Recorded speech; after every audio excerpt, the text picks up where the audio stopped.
নজর রাখবো পরবর্তী সংবাদে। এবার ঊনকোটির জেলার কৈলাসহরের জেলা হাসপাতালে স্বাস্থ্য পরিষেবার ক্ষেত্রে বিশেষ পদক্ষেপ, নতুন পালক যুক্ত হতে চলেছে কৈলাসহরের গৌরনগর এলাকায় অবস্থিত ঊনকোটি জেলা হাসপাতালের ক্ষেত্রে।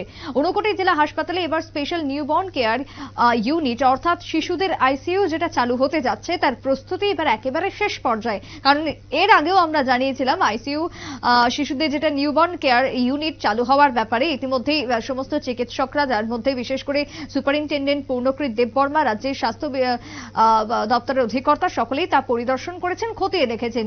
এবারে তার শেষ প্রস্তুতি চলছে বলেই জানালেন হাসপাতালের সুপারিনটেন্ডেন্ট। তিনি সংবাদ মাধ্যমকে জানিয়েছেন ঊনকোটি জেলাবাসীর যে দীর্ঘদিনের দাবি ছিল, যে চাওয়া ছিল, তা অবশেষে পূরণ হতে চলেছে এবং হাসপাতালের কার্যত প্রচেষ্টায় জেলা হাসপাতালে ইতিমধ্যেই বিশেষ করে বিশেষ ইউনিট চালু হতে যাচ্ছে।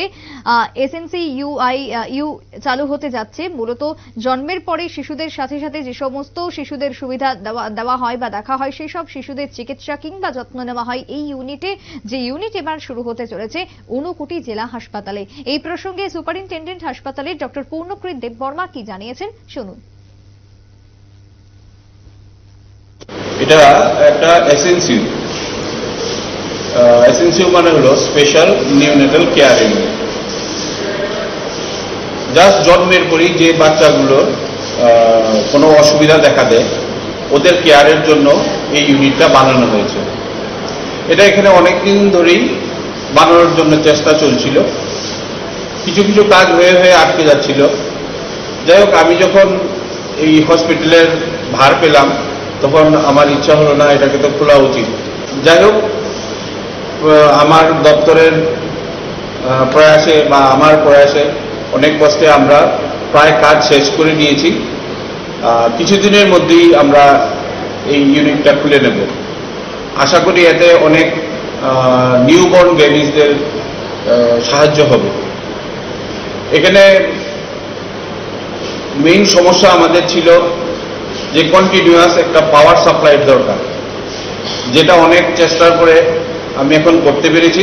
যেরকম এখন আজকে কিন্তু কারেন্ট নেই, সারাদিন কারেন্ট থাকবে না, কিন্তু এখানে এখন এসিও চলছে, এই মেশিনগুলো সব চলছে। মেশিনগুলোর মধ্যে ওয়ার্মার ইউজ করা হয়, এগুলো চলছে। মূলত এখানে বেড কত আছে শিশুদের? এখানে শিশুদের বেড বলতে এখানে দুই ধরনের বেড ইউজ হয়, ইনবর্ন আর আউটবর্ন। ইনবর্ন যারা, তারা আমাদের হসপিটালে যাদের জন্ম হয়েছে ওদের জন্য, আর যারা আউটবর্ন তাদের জন্য আলাদা। এরকম করে ইনবর্নে 4টে আছে আর আউটবর্নে 4টে আছে, তো টোটাল 8টা হয়ে গেল। খুব শীঘ্রই আমরা শুরু করে দেব। সব স্টাফের একটু ক্রাইসিস আছে, ওইটা কয়েকদিনের মধ্যেই হয়ে যাবে, তখন আমরা সাথে সাথেই শুরু করে দিচ্ছি। আপনারা শুনলেন সংশ্লিষ্টের বক্তব্য। সেই জায়গায় দাঁড়িয়ে চিকিৎসক যেমনটা জানাচ্ছেন, একদিকে যেরকম অত্যাধুনিক প্রযুক্তি ব্যবহার হতে চলেছে হাসপাতালের ক্ষেত্রে, নতুন ইউনিট চালু হতে চলেছে, তার সঙ্গে এখন বিদ্যুৎ না থাকলেও এসি চলে হাসপাতালের মধ্যে। এলাকাতে যদি কারেন্ট না থাকে তাহলেও হাসপাতালের মধ্যে জেনারেটরের মাধ্যমে সমস্ত বিদ্যুৎ পরিষেবা দেওয়া হয়। সবকিছুকে কেন্দ্র করে অচিরেই চালু হচ্ছে স্পেশাল নিউবর্ন কেয়ার ইউনিট এবং তার সঙ্গে হাসপাতালটিকে আধুনিক করে তোলা হচ্ছে, সে কথাই হাসপাতালের সুপারিনটেন্ডেন্ট পূর্ণকৃত দেববর্মা তিনি জানিয়েছেন। ছোট্ট একটা বিরতির পর ফিরবো, সঙ্গে থাকুন।